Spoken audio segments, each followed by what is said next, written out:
I will prayer. In the name of the Father, and the Son, and the Holy Spirit. Amen. Come to the Spirit, fill our hearts and us your faith. Kindle in us the fire of your love. We're Send forth your Spirit, we shall be created, and you shall renew the face of the earth. Hail Mary, full of grace, the Lord is with thee. Blessed art thou among women, and blessed is the fruit of thy womb, Jesus. O Holy Mary, Mother of God, pray for us sinners, now and in the hour of our death. Amen. In the Father, and the Son, and the Holy Spirit. Amen. Thanks for coming to Theology on Tap this evening. I'll introduce our speaker in just a minute. As far as the food and drink goes, feel free to, the waitress will kind of come in and out. Okay? So just order what you want to eat or drink, and then you just pay your own bill at the end. So tip her nicely, because they're offering us the room here. So our topic tonight is natural law, and Varieur is our speaker. He's just here from Alaska, came in from Denali, fresh off the mountain. Then why does he look so tan? A lot of sun on the glacier. We got very lucky. So Rick is a clinical psychologist that lives in Providence, or in Pawtucket, and is a deacon in South Attleboro at St. Teresa's. So he'll start us off with our topic tonight. We'll probably talk for about 45 minutes or so, and then have... Really? or What time they serve that?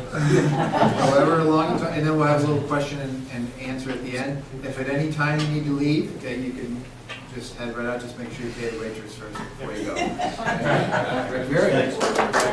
Don't do that. It could be just terrible. Don't do that. So, I tell you a story. So when I was in undergraduate school, I was a philosophy major. Freshman year in philosophy, I go to my first philosophy class, and the professor starts talking about nature. And I think, what a good deal this is. All I got to do is maybe we're going to cut grass or walk in the forest, because I had no clue what nature was all about. And the curious thing is, we would probably think this has a good ending, but it doesn't. So at the end of the semester, I knew probably less, and that's verifiable because I got a D in the course. So you're all sitting here listening, so I got a D in philosophy. So what about the title? So the title, as it was listed in the bulletins, was your grandson is not going to grow up to be an X-Man, or what Darwin didn't know about human nature. So that it involves natural law, and it also involves something that we call nature, that our culture has kind of forgotten about. It's why we think that maybe it is possible that our grandson might be an X-Man. Because any sense that we had of a classical understanding of what nature is has been lost to us. So let's start by, I'd like to give you two kind of analogies that might help us understand a little bit about nature and human nature. And then perhaps we'll see how that fits with a definition of human nature. So the first one I want to give you is something about building or construction. Now, you've all been to a place where there's like a cleared out piece of land, and then before you know it, there's a fence around it, and then things start to come up, materials. And they stack the materials up, and then they dig a hole, and they start to build, and they start to put the materials in particular places. Now, what we know happened is that there are two things involved in the construction of that building. One are the materials, and the other is the architectural plans, because the architectural plans dictate where all of that material goes in very, very, very specific things. So when you go to the site, not only do you see the fence around it, but eventually they bring in a little cabin or a trailer. And in that trailer are the engineers who keep going over the plans all the time to make sure they understand them, so that things go in the right place, so the building that was planned is the building that ends up being built. By the way, would any of you think if we just left the parts there, all the materials, the building would build itself? No, we don't think that. We don't think that. And if somebody stole the plans And the contractor says, I remember them. We will just build it the way I think I remember them. Yeah, I think the building's going to come out the way it was supposed to. No, it's probably dangerous, so we don't do that. So we need both of those things. But likewise, was that your cell phone you just put away, brother? Yes. Okay, so brother's cell phone has two things, same kind of similar sort of things. It has hardware and it has software. And the software dictates everything that the hardware is going to do. As a matter of fact, the hardware, you know, can't do anything on its own. And for the most part, software can't change itself. It can be changed externally, but it can't be changed itself. So that your phone is dictated to by its software about those things that it can and cannot do. Well, those two things, if we think about them, are a little bit like human nature. So we have essentially two things. We have flesh, bone, blood, cellular structure essentially. But we also have coding. We have we have an architectural sort of plan for what you're going to be. Your genetic coding is actually dictated in the first moments of conception. The coding starts. Unlike the other two things, if we do nothing, it's autonomous. It builds itself. But it builds itself only in relation to its coding. So when you want to think about human nature, it's really important to kind of think about it in that sense. Flesh and bones, but also the genetic coding. We need both of those things.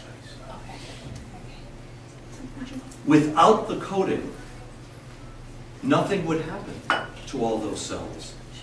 They'd be aberrant, they'd be silly, they'd be whatever, but they wouldn't be a human being. We know that. All right. So, we're going to go back in time to understand, because we've lost our concept of that.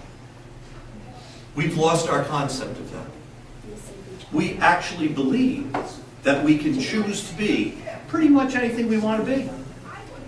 By the way, is there any of you think that next week if I tell my wife I'm going to be center for the Boston Celtics, that's going to happen? But if I really, really, really want to be center for the Boston Celtics, is that going to happen? It doesn't make any difference what I do. It's not going to happen. Because whatever it is, I didn't get that genetic coding. I'm not 7 foot tall. I'm also not 22 years old anymore, but it's not going to happen. Wrong coding. Now, we've sort of, like I said, we've kind of forgot about that. That's gone someplace. And our job tonight is to sort of spread over history and find out where did that go. And we're going to look at about 4 individual authors that will tell us where that went and how we end up with a place now that we think we can pretty much choose to be anything we want to be.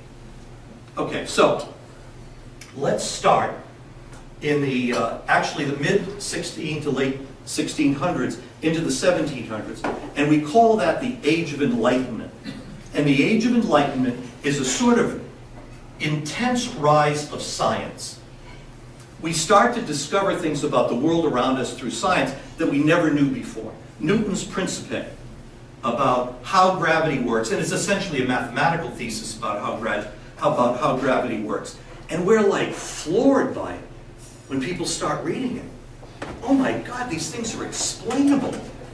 It's not magic that the apple falls to the ground. None at all. Oh no, this is all mathematics. We can determine that. And we now know it's what, 32 feet per second that things fall to the ground. And so when that starts to happen, people are enamored by science. They think, this is it.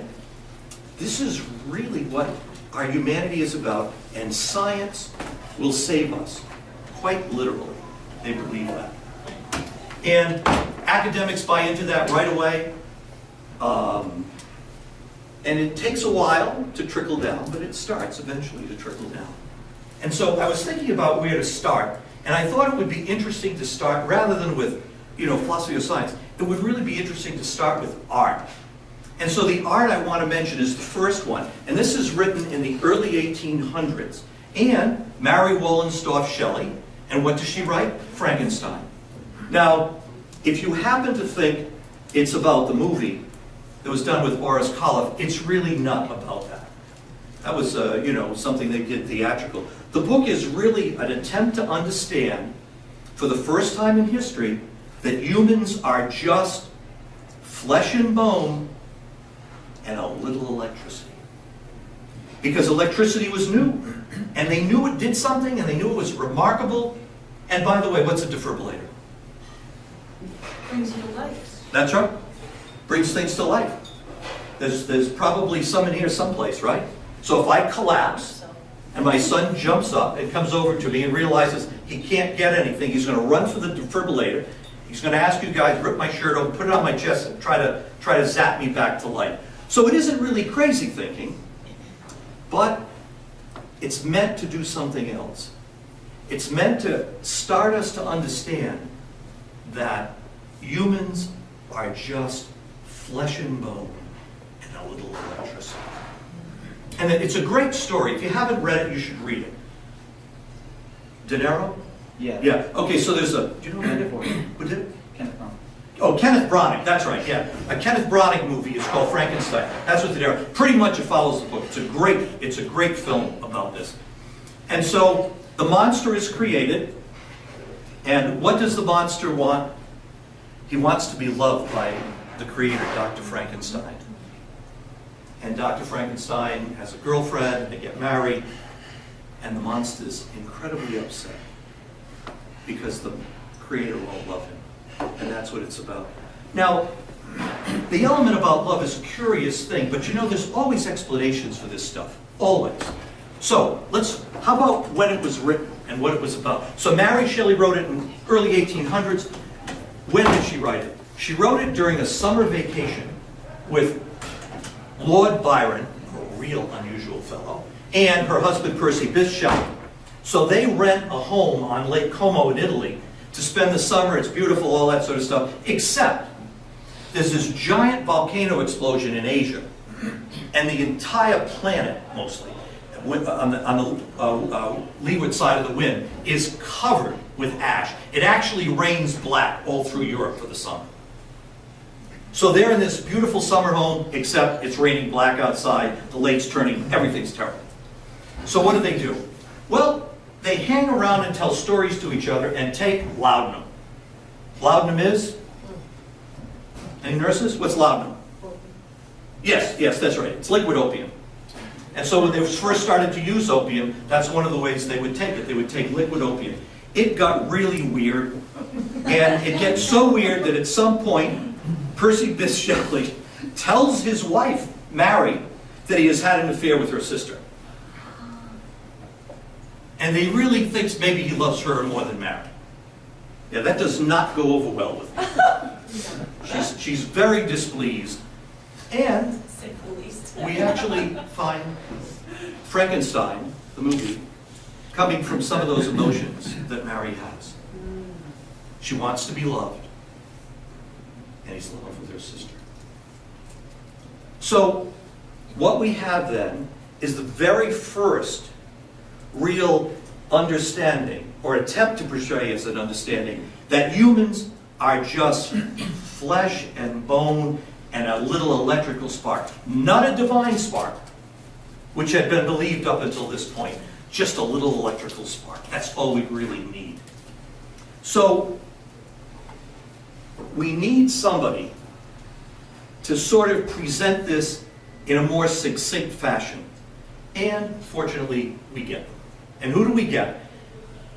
1840, the philosophic manuscripts in London are written by Karl Marx. And Karl Marx is attempting to reorder society. He's a smart guy, right? He went to Oxford. Well, he didn't actually graduate from there, but he did go there. But he's a smart guy, and he's like, okay, if I want to reorder society, what do I have to do? Well, I have to figure out what humans are. And he says, human beings have no nature. only a history. That's it. That's the first statement that we have written that I know about that ever proclaims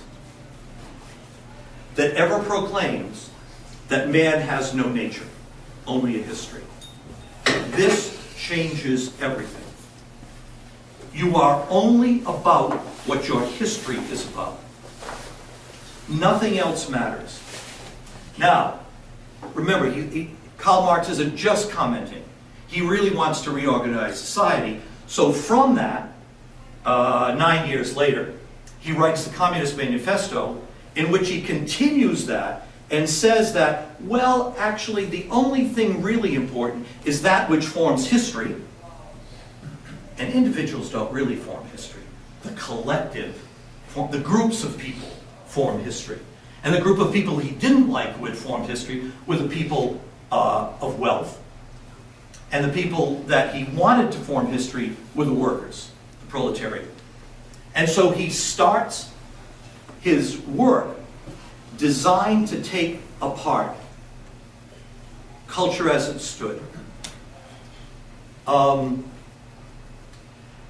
So you understand, if only the collective is important, individuals don't matter. Besides that, all they are smart beasts. So we don't have to worry about anything. What don't we have to worry about? Oh, getting rid of people, killing them. And no one has been more efficient than the communists at killing people. Stalin, during his reign, killed 38 million of his people. Not in a war, his people. 38 million. He's sort of a minor leader. The champ is Chairman Mao. They killed 68 million Chinese. Why? Because individuals don't matter. It's only the collective that will reshape society. And as the collective grows, the party grows. And as the party grows, those are the individuals that will change culture and history. And then we'll make things all right. Everybody will be fine. Okay? I don't think it's working quite well for them. You know, about 7 or 8 years ago, I took a train ride from Beijing to Ulaanbaatar, the capital of Mongolia. And so we passed mostly through northern China, and then eventually through Inner Mongolia, which is actually China, and then eventually Mongolia. If people tell you, boy, there's terrible pollution, you really can't imagine how really bad it is. We actually at one point saw an orange river. I've never seen an orange river, actually. I couldn't even imagine what you put in it to make it orange. Kool-Aid? I don't know. Tang? But whatever it was like brilliant orange. At one point we stopped, and we were maybe about 1,000 meters away from some buildings. And we decided that we had to stay there because the Chinese are paranoid. They're so paranoid that they have a gauge in a railroad is the width between the two tracks. That's called the gauge. Yeah, they have a gauge that nobody else in the world has. Why? Because they don't want to be invaded by rail. So they change the gauge. So when you get to the border of Mongolia and China, you have to wait like 6 hours while they take the carriage where the wheels are, and they pull the what would the top part be called? Where you sit? I don't know. They take the top part off, and then they take the carriages out, and they put a new carriage in with different size wheels, with actually 2 wheels, and then they put it down, and then they tow you into Mongolia, and then you get back on the train and right from there, the capital city. Yeah. Kind of amazing. So it's really quite amazing to see how little progress they've made the minute you get outside of the cities. So the collective is not doing a very good job in China, and if you think they're going to do a better job, let me give you a statistic. This was in the Wall Street Journal about 8 months ago. It was in a book written by a woman from China, and she was commenting on the population in China. And the population in China right now is 1.4 billion. In 2100, 5 years from now, roughly, the population will be 500 million. They will lose 900 million people in population in the next 84 years. 83 years. That's what it is. 83 years. Yep. They're not the only ones. If you're interested in this sort of stuff and you want to really find out what's going on, if you go to the Wall Street Journal site, and look up, they'll let you search things. Search 2050. It's a Wall Street Journal special they did on population and how it's crashing all over the world. Because we just decided not to have kids. The world decided, actually, not to have kids. And no matter what anybody does, you can't get them to have kids. So Vladimir Putin, back about 8 or 10 years ago, had sex camps up in the mountains. And he would bring these old teenagers, these 18, 19-year-old teenagers up there, give them pep talks about how great Moscow is, about Russia is, and then they had these like boudoir tents, and if you had a child 9 months later, he'd give you a microwave or a refrigerator. They weren't interested in the microwave. So the next thing is he decided to give $6,000 US to anyone, natural Russian woman, who would have a second child. Yep, ran out on that one. So when Russia collapsed, there were 178 million people living in the entire area of the Soviet Union. So that includes Lithuania, Poland, all those areas, right? Okay. In 2050, that same area will have a population of 78 million. Yep. Some people might think that's good. That's really bad.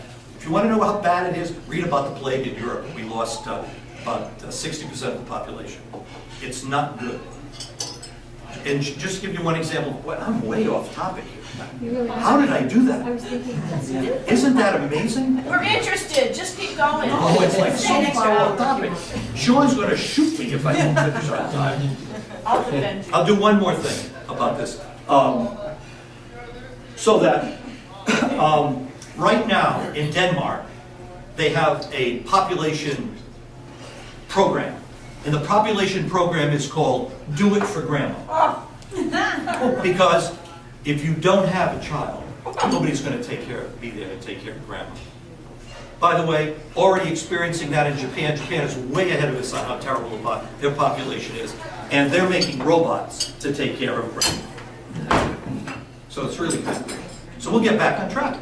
And we left off when we were talking about communism, and that it was the first time that we find that sense where there is no nature, only history. Now, who spread this? Because actually, to tell you the truth, my son gave me a book once called the 10 Worst Books in the World. No, what's it called, Joe? 10 Terrible Books, Worst Books in the World? Doesn't make any difference. Something like that, right? So, was that it? 10 Worst Books in the World? Come on. I forget. But it's something like that. And one of the books was written by Karl Marx, and it was the Communist Manifesto. And it was the only book I really disagreed with. I think it really should have been the Philosophical Manuscripts, because that's undermined the world more than communism has. It's the book that says man has no nature, only history. That's the worst one. All right. So we move from that, where we look at what history did and how Marx believes no nature.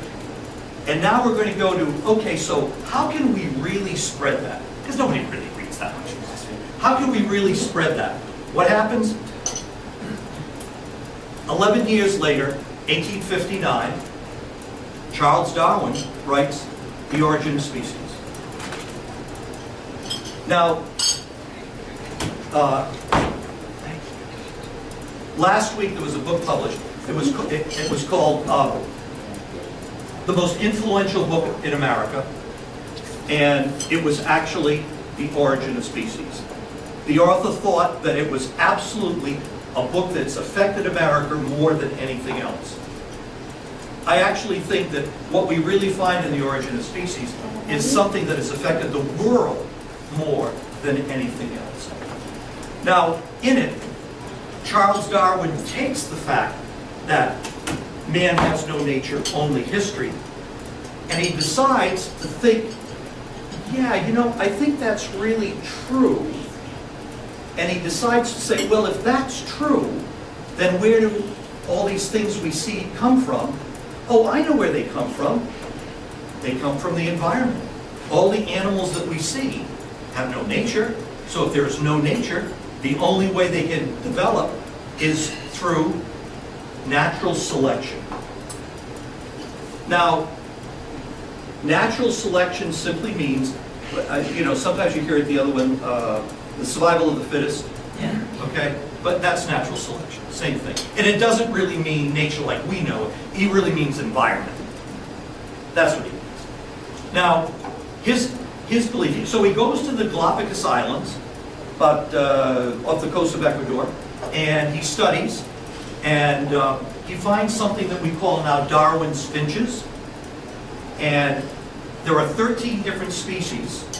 Darwin was there in the late 30s, 1830s, and he's like, well, okay, how did all of these get here and how did they change? And he started to look for traits in the finches that were dissimilar.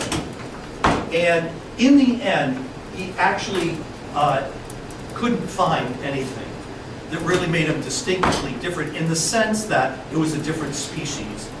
So they're all finches, and they have individual things. The Parks went there, the husband and wife team who were working the Galapagos back in the, I think they were there in the 40s. And they found a finch, and they thought, this is it. This is Darwin's, yes, this is the finch that's changed. And so what they found was a finch that had a very pronounced upper beak. And so they said, see, that's an actual change in a species. We'll name it something different.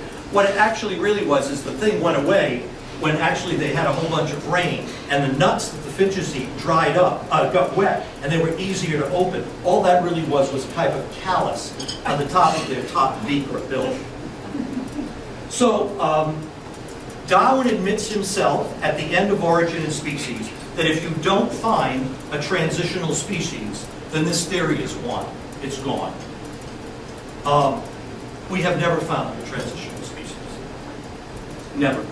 I don't know how many of you remember, but there was a real nice, so most dinosaurs, please, come on in. So most dinosaurs, and bones and stuff, actually found northern China and Mongolia. And so you might have seen the picture at some point of, it looks like it has wings, but it's reptilian on the bottom. It's a very, so for a long time, actually, that was presented as a transitional species between bird and reptile. What they found out about 3 years ago is actually it's two different things. They got crushed at the same time. Yeah. So we've never found a transitional species. We've never found anything that allows Darwin to be right. And he realized that, like I said, he knew that. He knew we've got to find it, if not, forget about it, because there's nothing to it. Well, I think we live in a period of time, well, we also live in New England, but we live in a period of time when we think sort of like everybody must believe in evolution. Gallup poll did a poll about a year ago, well, 2 years ago now, and so 42% of Americans flat don't believe in evolution. 31% believe that, well, there is evolution, but it's actually crafted by God. God is behind it all. And 19% of Americans believe in evolution, without a creator, without anything. So there aren't a lot of people who believe that. And where are we going to find, I know what, I'm going to talk about Ken Miller's book first. So Ken Miller's a professor at Brown, real nice guy, lives in Seacon.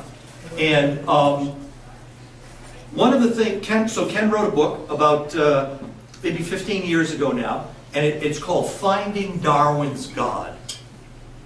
And Miller's attempt is to bring evolution into the fold.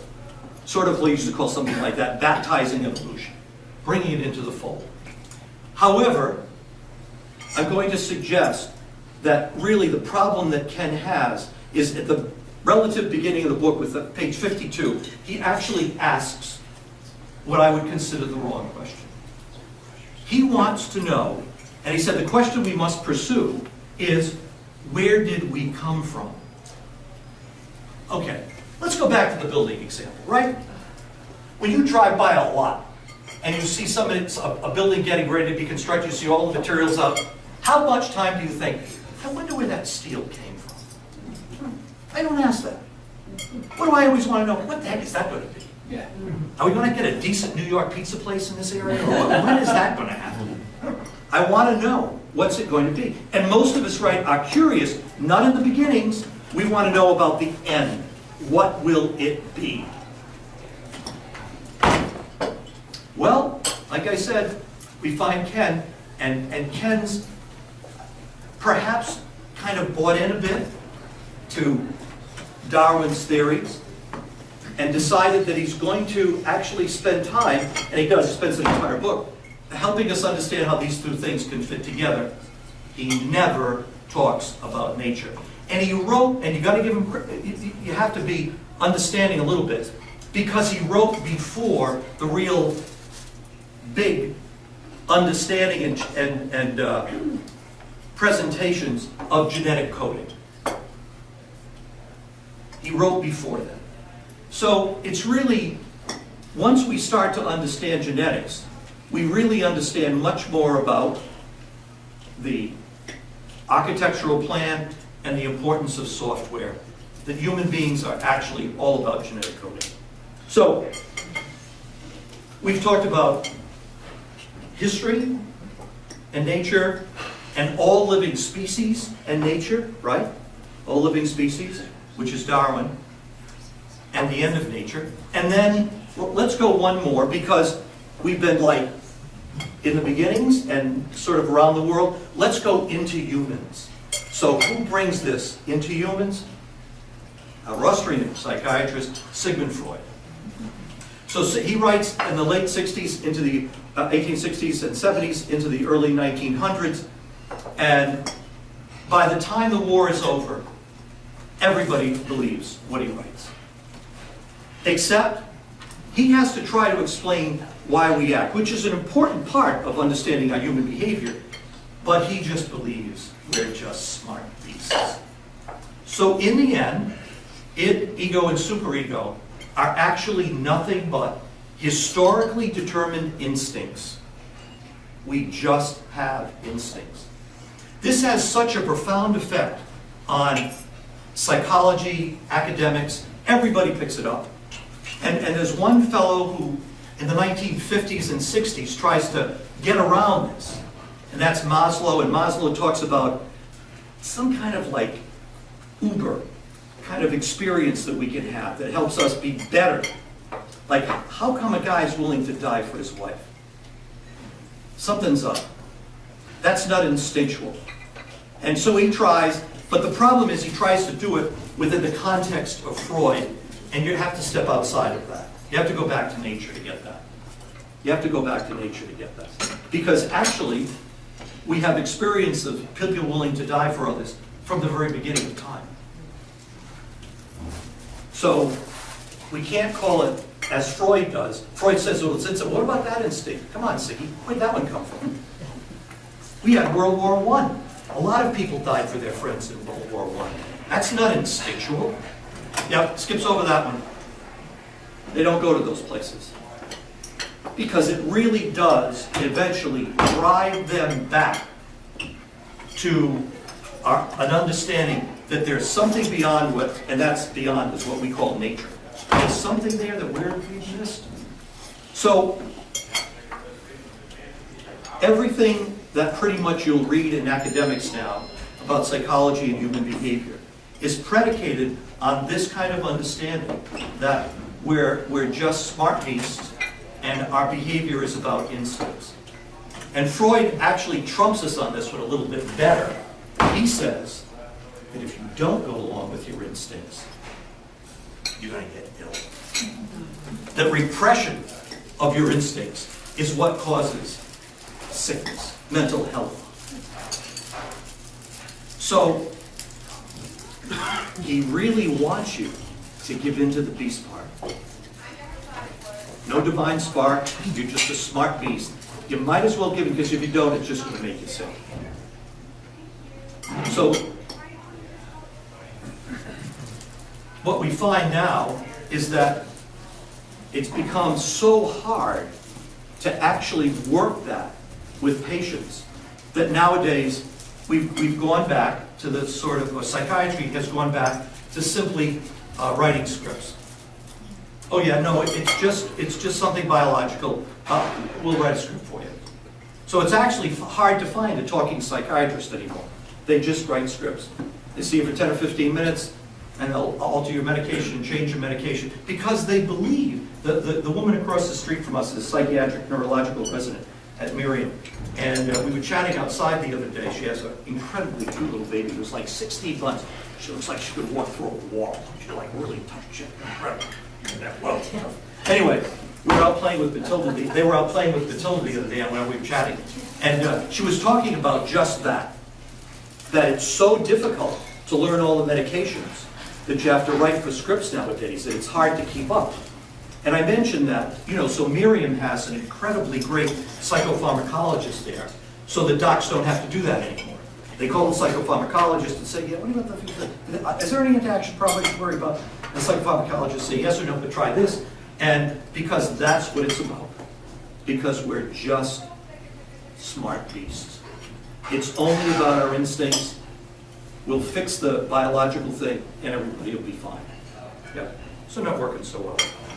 Well, we've gone through history, all living things with Darwin, and inside human beings with ourselves. So where does that leave us today? Well, actually, if you look around, you'll see the results of what I've talked about. And that is that we've lost a sense of a differentiation between the masculine and feminine. We don't believe there's something called a masculine nature. We don't believe there's something called a feminine nature. No, it's only your history. Really, really.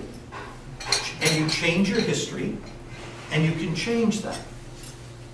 If you want a little help, we'll give you some hormones. If you're really interested, we'll give you some surgery. But don't worry about that. This can all change. Now, when you start thinking about that, and you know a little bit about genetics, what's the problem? None of that. Right. None of that changes. There's still the XY chromosome you have to deal with, right? You don't change those. Now, through a very invasive method, although, anybody know CRISPR? CRISPR is?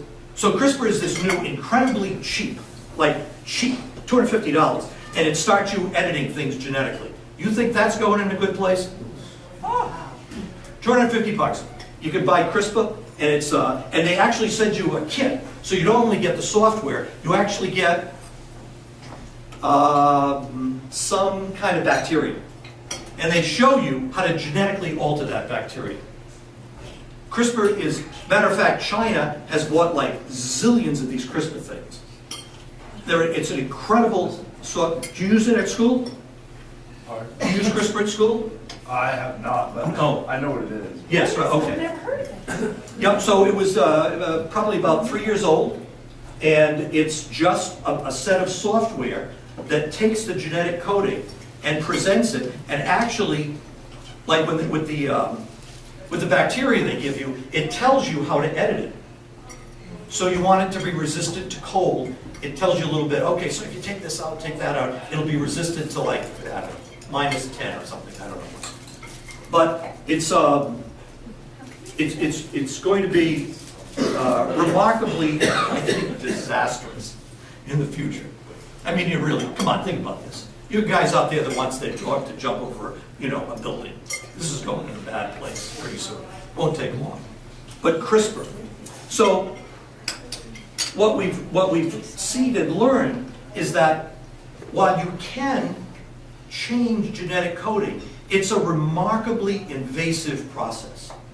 Has to start pretty much at the beginning. There are some things you can edit later, but it has to start pretty much at the beginning.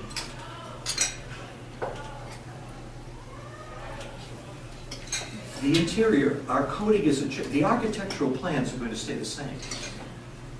You can make whatever historical changes you'd like to yourself, but they're going to stay exactly the same, your interior.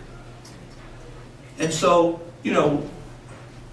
we want to have compassion for those people who are transgender, but regardless of I would say, the acceptance they receive in the media, the suicide rate is still above 65.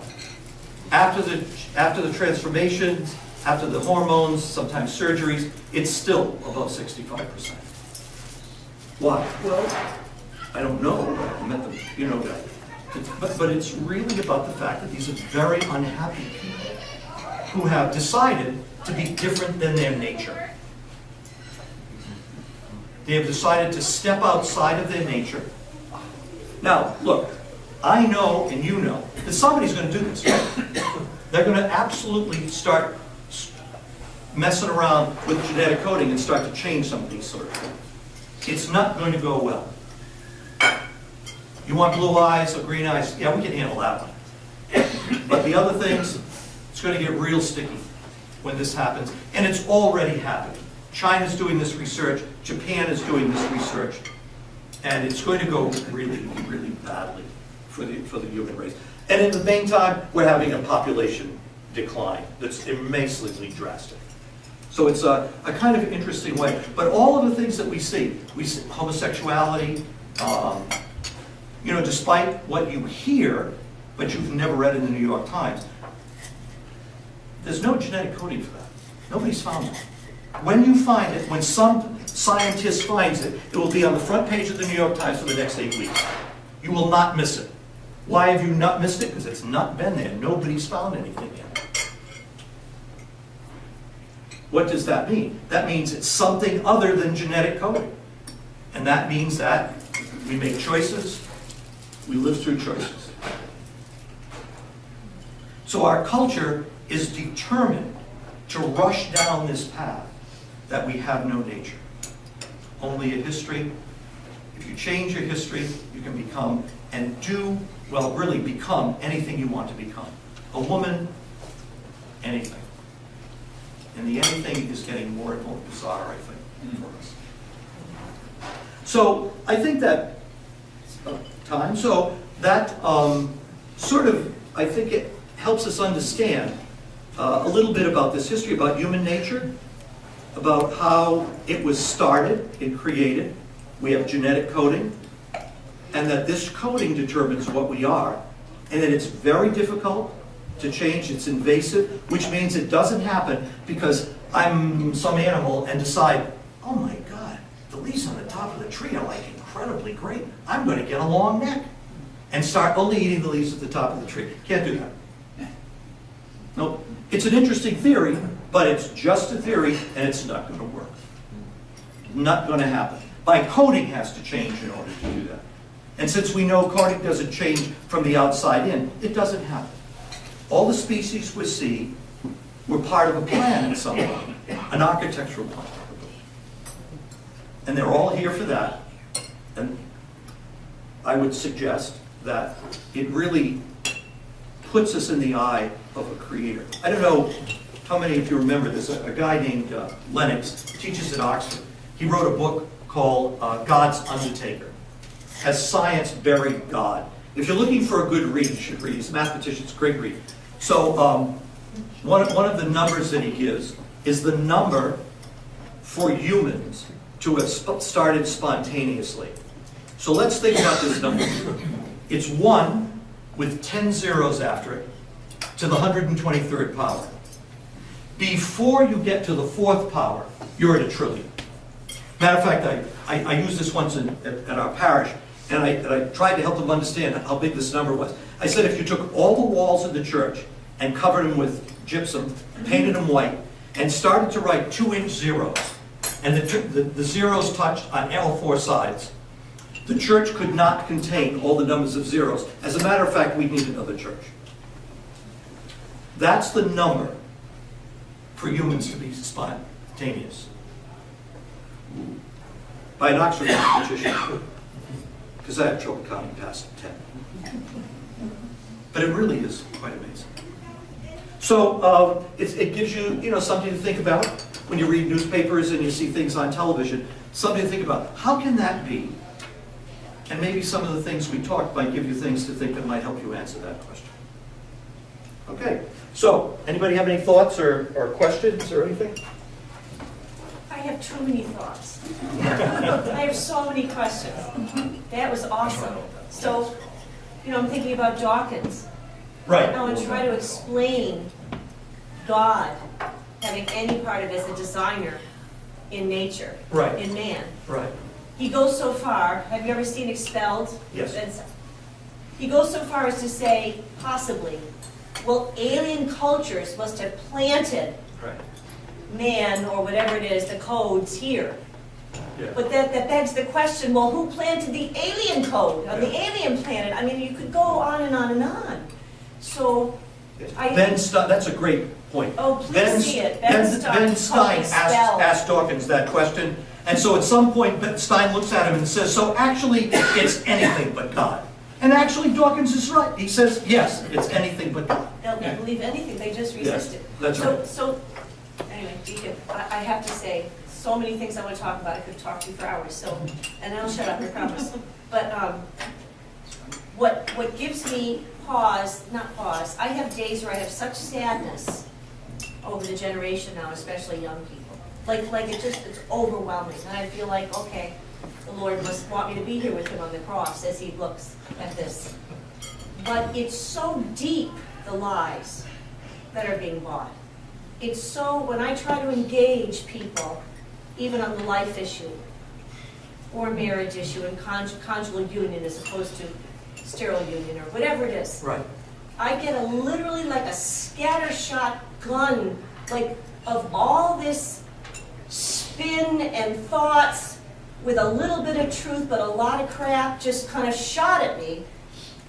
And I have to respond either whatever it is on email or Facebook and say, it would take me months to debate each one of your points. So there's this, it's not just one area people have accepted a dumbing down. It's so big. Right. It's so big, and yet what you're talking about is the fundamental underpinning of it all. Well, we can't seem to get there because there's so much crap on top of it. That's why Does that make any sense? the best thing you do is you don't talk about it. So actually, I was debating with someone once about life issues, and they wanted me to tell them when life began. And I said to them, well, actually, this is a human nature response. This is a response from human nature. I said, actually, it's not the right question. I said, it's only a question if at any point you thought it was going to be a chair. Right. I said, when you thought it was going to be a chair, then it's a reasonable question when life began. But you never thought it was going to be a chair, did you? And of course, they never thought it was going to be a chair. Why? Because of human nature. So when we kind of go back to the beginnings, and we get this, sometimes we can actually get some people to think, when we sort of use answers or kind of get them to think of, in terms of like, okay, so what's the real origin of this? It really doesn't make sense to ask the how, when is it a person, is actually like a Darwinian question. It's a question with no nature, only history. When did history begin is what he's really asking in that way, right? And I don't know that. What's the point?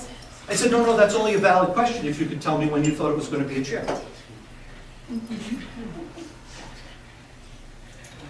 So I'm sorry, please, no, go ahead.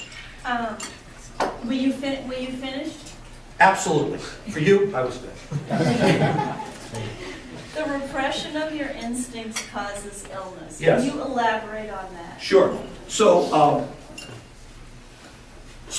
Freud writes about the incest taboo, okay? It's not good to sleep with your relatives, okay? So where did he get that? Well, actually, we don't really know. He sort of just understood that, and we would say it probably came from nature. He wouldn't agree to that. He would probably say it's instinctual of some form. But regardless. So while he's writing about the incest taboo, he's sleeping with his sister-in-law. Okay? Can you define what's the difference between from nature or instinctual? Well, Freud would say that, first of all, there's no nature. He would say that instinctual is part of your history, culture, and everything else. What animals are. So you can, I don't know how many you saw this the other day, but the Sun, the English newspaper, 2 days ago had a gorilla doing a ballet. Did you see that? No, anyway, this is like 400-pound gorilla dancing on his toes, doing a ballet, this sort of stuff. I won't do that. Despite the fact that Hertzie Marsden did teach me ballet, but I won't do that. But, so you can get animals to do things like that, but it's not instinctual for them. It's not instinctual for them. So it's part of their culture. They learn that from the group, what to do, and that's where they get their instincts from, okay? So what happens if we don't give in to our impulses? Like Freud says, well, you know, I really felt like I wanted to sleep with my sister-in-law. And if I didn't do that, I would repress that instinct, and then I might be neurotic, or I might be anxious, or I might be depressed. So those illnesses are directly related to the repression of our instincts, our passions, in that sense. See, when you were trained and you grow up, you're actually what the church teaches us, Catholic Church, and our parents taught us, is that actually, yeah, it's kind of good to do that, actually. You really shouldn't punch that big guy in the face. Even though you really, really want to, you shouldn't do that. It's bad for you. So we learn a whole series of repression of those sort of passions, and they used to be called good. No, Freud says, no, you do that.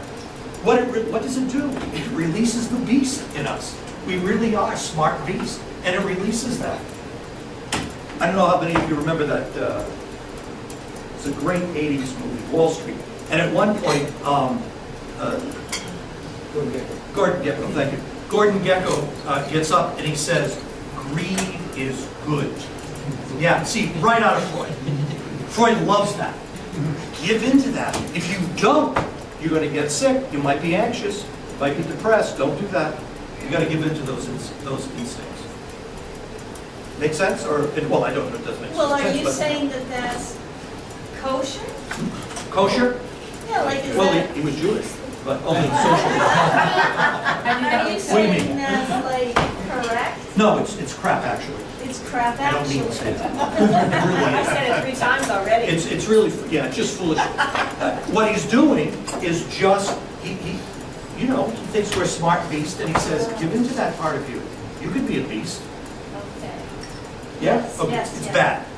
Sure. In the social psychology experiments, they've had this idea of catharsis, which is like if you get something out, like if you're angry, you'll punch something and you'll feel better. Right. And it's actually the opposite. If you work on self-regulation and controlling yourself, then you'll be better, as opposed to getting that aggression out. It actually is Absolutely. So, That's exactly right. Yep. There's a benefit in discipline. yeah. Yes, ma'am. Okay, so if there are certain characteristics, right, in a species that are not good, so they'll die over time. I know sometimes people have used, there are people that believe in God. You say God Right. controlling evolution. Right. And you gotta bring me up to speed. I worked with Ken Miller, and I was in graduate school in molecular and cell genetics. Yep. But back like 30 years ago now. And I'm one of those people that believes in elements of evolution, but that Sure. God is behind it. Yeah. You know, and for instance, some people have like mitral valve prolapse. I'm going to use this. Sure. And if you have this extra piece on your mitral valve, Right. and you get infected, with bacteria, you'll die. Right. And so over time, there are less and less and less people with that. So that is what a lot of people would consider to be like natural selection, like that's selected out of the population. Yeah. Yeah. Now, if they're not saying that Yeah, so- there's no creator, how do you feel about something like that? Yeah. So the Inquire. problem you run into is that the coding starts at the very beginning and is fairly autonomous. So if you want to say that God uses both coding and natural selection, well, why would he do that? He's actually a God who sort of loves simplicity. He's not looking at two ways to solve one problem. If he wants to get rid of the dinosaurs, he can do whatever he wants. He can have some big giant meteor land in the Gulf of Mexico. He can do that. So, because I was certainly, did not want to be alive when there were raptors. I saw Jurassic Park. I don't want to be alive. I'm pretty glad they all died out. No raptors in Pittsburgh. So, yeah. So I think it's difficult to maintain. It's difficult to maintain that God does both. That he has absolutely an incredible genetic system for 7.4 billion people on Earth, and every single one is different. And we all have, like what, 99% same genetic coding. That's like incredible coding. So why does he need something else? Why is he going to use natural selection? And besides, the points about natural selection are at best in question. So I haven't studied in 30 years, so I'm interested in what happened in the last 30 years. So we haven't really found a lot of things that have sort of like waned away because that people stop having. No, very few people have polio anymore in America, but it's because we have a vaccine. Right. We're adapted for it very early because the vaccines work. So I'm pretty much on this a creationist. My son is going to tell me why I'm wrong. No, maybe what might be helpful. Yeah, I'd like to, because is- that's... Go ahead. Establishing maybe a distinction between adaptation and natural selection. for everyone? Yeah, that's a good way of putting it, yes. Yeah, so adaptation is the thing I described with the finch. Right. The finch couldn't break dry nuts with its beak. So as it did, it started to have this callus that started to build up on the top of its beak. And then it could break out and crack the real hard nuts so it could eat them. That's adaptation.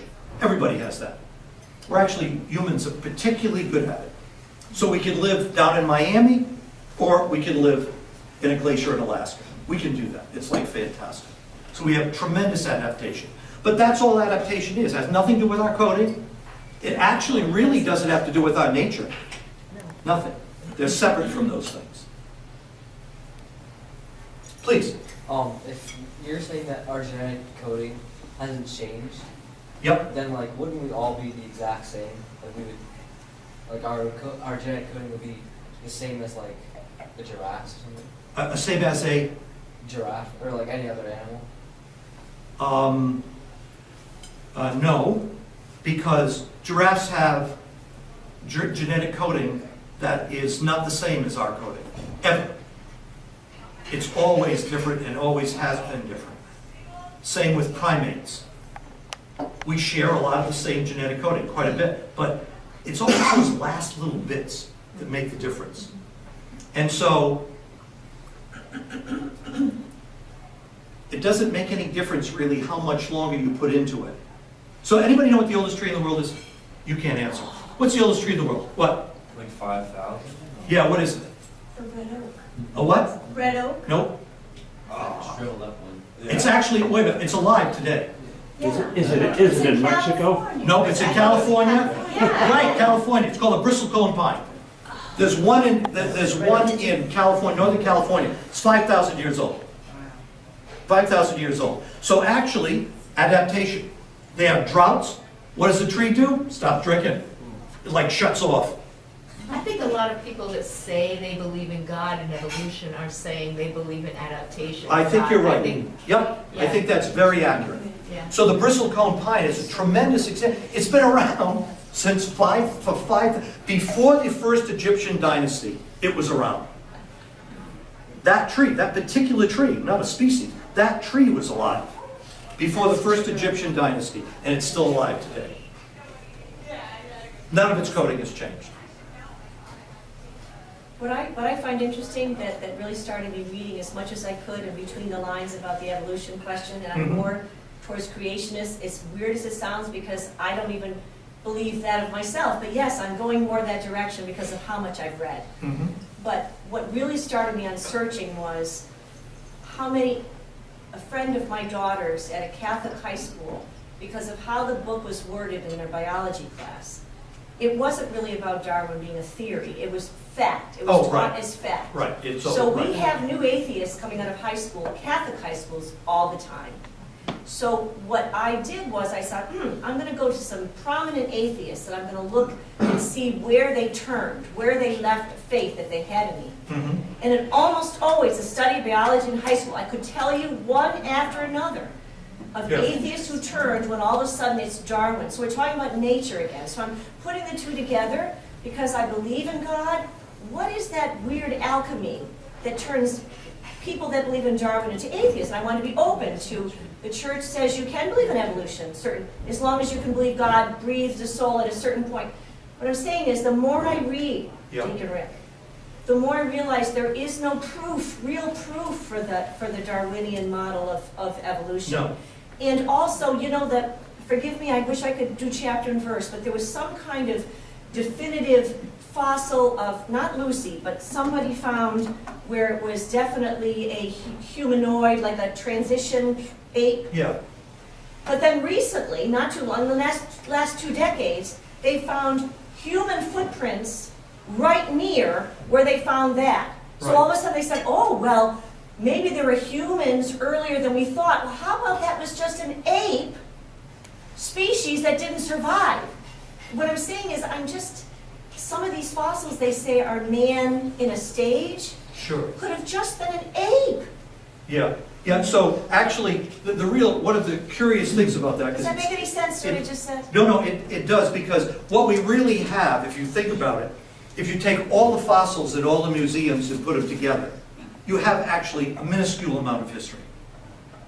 You really have a minuscule amount of history. And so what happens is we find something, and we usually find parts of something, and then we decide, well, this really does look like that. Well, it does look like that. But then all of a sudden it doesn't become it looks like that. It says, this is that. And that's pretty much what's happened to a lot of it. If you spend time, so one of the great dinosaur hunters was actually a guy who was a bit like Indiana Jones. And most of the dinosaurs were in Mongolia, the bones were in Mongolia. And so he would, but there were bad bandits in Mongolia. So he had gone to China in like 1930. He had bought a bunch of cars and shipped cars over, had a bunch of guns, went over with a bunch of buddies, and they drive up to the Mongolian border. They drive over the border, they start a campfire, and the bandits show up and want to rob them. He says, no, you don't want to rob me. He says, what you need to do is sell things to me. And this is what I want to buy. And he started buying all the bones. And so what he did is he wanted them to tell him where they got the bones. These are Mongolian bandits. What do you think they told him? Whatever he wanted to hear. Whatever he wanted to hear. Were they all together? Yeah, they were all together. They were all together. Yeah, they're all same place. And so when you read about it, it's amazing. Who's going to believe that? These are bandits who now have found a better way to make money than rob people. Just go out and pick up some dinosaur bones and bring them to the border. By the way, the Mongolian Museum of Natural History has one real dinosaur in it, and it's a T-Rex. And they do have almost every bone of that T-Rex. It's really amazing. Much better than the ones outside of Mongolia. It's quite amazing. Yep. Mm. Better than the Boston Museum? No, there's like one dinosaur. It's just this big T-Rex, but they have all the bones pretty much for the T-Rex. It really was impressive. And by the way, they let you touch it. They let you go over and touch the bones. It was like, really? You're not going to stop it? You're not going to shoot me? If I can touch the bones of the T-Rex? Yes? So with all of this confusion, is there anything you would suggest for faith-filled people to read to get closer to our nature and closer to God and to be less tempted by all this silliness? Like what would keep us on the path best? Okay, so for those of you who are real interested in science, I would actually suggest Lennox's book. It's not a hard read. It's a medium read. Okay, it's a medium. It's a little not easy, but it's a medium read.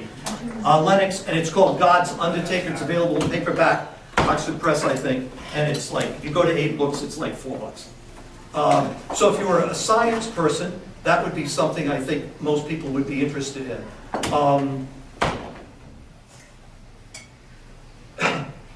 I actually think that one of the most helpful books in this regard on the non-science side is Victor Franco's book, Man's Search for Meaning, because he really talks about the essential elements of our nature. that we're people searching for meaning in our lives. And that a lot of what culture has done has taken away meaning in our lives.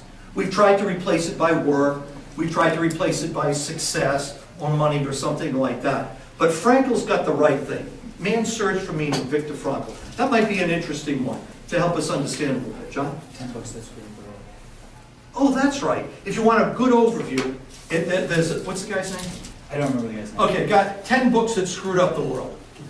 And just realize when you get to Marx, yeah, it may be the Manifesto, but it's probably not. It's probably the philosophic manuscripts of 1840. Yeah. So those would be two that I'd suggest.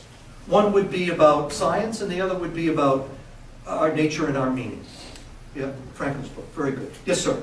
Another answer to that question that doesn't have to do with books is, like, you know, if you want to be able to know what to do, because if you're lost, a lot of people are lost. Like, what are we supposed to think? How are we supposed to respond to this?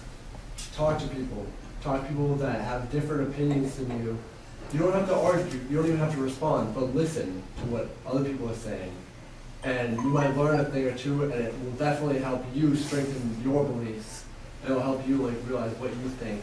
Just doesn't matter what other people think. It's gonna be different than like your like, how you feel. So then you'll be able to know and be able to maybe figure it out yourself. Yeah, that's really a great point. The other thing that that you hinted at is actually what it does eventually is when we become really good listeners, it kind of encourages the person to think a little bit about us.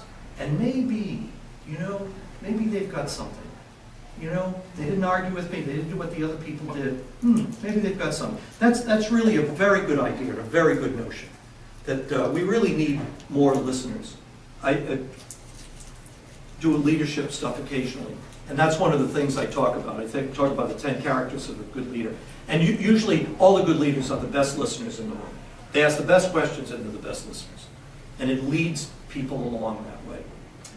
The other thing is, that I think that really works really well, is I think Francis said this, and I believe St. John Paul II said this, is we should be like happy Catholics. Right? Come on. You know, we shouldn't, what was the word he put in there? The manifest, the sourpusses. Sourpusses. He had that in the papal encyclical, right? Yeah, sourpusses. Yeah, he doesn't want to see Catholic sourpusses. Really? No, don't be sourpusses. Because look around. So, 2 years ago in the United States, there were 278 million prescriptions written for antidepressants. There's 325 million people in America. That same year, 148 million scripts for anti-anxiety agents. You want to get people to like question and say, how can I be like that? Be happy. Believe me, there's an immense amount of unhappiness around. Be happy, that really is very effective. Father, you had your hand up. Yeah, I was just going to say something about what you just said. And it's concerning the whole thing of listening to people. I've kind of noticed that a lot of people, they speak about one thing, but they're trying to get at another. Mm-hmm. In other words, I heard someone say, it's never about what it's about. In other words, I don't know what Bruce Renner, whatever his name is now. What's his name? Whatever his name. It's hard to keep score for. If he was to come here, at least I'll treat him as a person. Right. Okay. Have him talk, because he may say one thing and what he appears on TV about promoting, but there's something else about the person that's bothering them, and I don't think they've actually solved the issue. So I've come to notice that a lot about these people, which we sometimes call weirdos, but let's get rid of that title, which is not correct. Right. Is just speak to them where they are. Yes. And listen, because what they're actually trying to get at is not what it appears to be. Just want to mention that. It's incredibly accurate. And if we want something from something we spoke about tonight, Freud is writing the incest taboo sections of his works, and he's having an affair with his sister-in-law. There was something else going on when he wrote that. There was, just like Father said. He was having an affair with his sister-in-law. And guilt, perhaps, drives him to talk about something else, how bad the incest taboo is. So that's very, very important to understand that. That's why listening is really important. Well, Gary? the Kardashian Rick, women were you getting touched all the upon attention. transgender, during your talk. Yes. And this is very similar to what we're talking about now. It's like, you talk about nature as against transgender, that's causing the suicide rate, or the high suicide Oh, rate. yeah, huge, yeah. So, basically, these people are really confused deep down. Is that really what we're really trying to come to? And they're really not necessarily. A man doesn't necessarily think he's a woman. Like Bruce Jenner, for example, doesn't really think he's a woman. Oh, no, we can convince ourselves of anything. Yeah, Right. That's. We can really do that easily. But is it true? No. That there's something else in the background of that we don't know about. Mm-hmm. Look, I have no idea, but like, he likes the limelight, and he was getting less of that when he was married as a man. And it got less and less. So how can I do something about this? I feel so sad, they're not paying attention to me. And then, before you know it, he starts thinking about other things. Now look, we can introduce this. This is the deacon part. So, you have to understand that it isn't a level playing field. Your mind isn't like free, right? Because, okay, so if we went down to Rhode Island Hospital and went to the neuroscience lab and decided to do a little brain section, no matter how thin we got the section, no matter how big we blew it up, would we ever see a thought? Never. Thought's non-material, right? So it wouldn't make what we did ever, it's non-material. As a matter of fact, you're material, but the only thing you're really conscious of in non-material world are your thoughts, right? You know, great saints might be, occasionally great saints that it gives of their soul, right? And of course immediately they say, don't show me that, it looks terrible. And they're the saints. So, our thoughts are non-material. So when people say, God spoke to me in my heart, it's remarkably poetic, and it's very beautiful, it's not accurate. The connection that God, a non-material being, has with us, a material being, is actually our thoughts. That non-material part that we're conscious of. Okay? All right. Yeah, there's somebody else who wants your thoughts. There's another non-material being who wants your thoughts, and Lucifer wants you to be absolutely sucking miserable. And it's very important, I think, that we stay balanced. And the way to do that is to realize that happens. That happens. That we have another being out there, another person, Lucifer, who wants access to your thoughts, and he has access to your thoughts, and he wants us to believe that there are thoughts. Could you do a theology on tap of spiritual warfare and all that? That's fascinating. Oh, that's his favorite topic. Oh, yeah. I'm going to run that by Sean. Yeah. I want to see. My pastor says, geez, Rick, I'm really glad that was said in my parish, and I'm really glad I didn't say it. But I don't mind, I'll say it, I don't. Deacon Varieur, I just wanted to, Father, that was such a compassionate statement, and I just wanted to give you guys something if you want to go to something. You talk about what's going on underneath. There's a man named Walt Heyer. Has anyone heard of him? He has a website called sexchangeregret.com. Yes, thank you. Walt Heyer is a very brave man who lived as a woman for about 8 to 10 years, literally cutting body parts off. And he has a ministry. He literally goes around the world talking to people. Sexchangeregret.com. And on it, first of all, if there's no changing back, why are there at least 5 surgeons in the world that specialize in helping you transition somehow back? Which is impossible when you've cut things off. But this dear brave man, by the grace of God, is now married to a woman with a good therapist, and the grace of the Lord, he realized, I am a man. And he was able to pinpoint when he was very young, very formative age, 3, 4, his grandmother babysat him all the time. And she had a woundedness where she created her own handmade purple dress for him, treated him like a little girl, praised him like a little girl. So in his mind and heart, he was most beautiful and most praised as a little girl in that purple dress. So with God's grace and a good therapist, he realized, oh my goodness, I've been living this interior fantasy all my life. So now think of the mercy of God. He's married to a woman now who loves him for his essence, loves him, body parts and not, they're in love. And he's really has beautiful witnesses on there of dear souls who and we literally have state after state in the United States that are pushing it to be illegal to counsel children under 18 if they have confusion. It's becoming illegal state to state.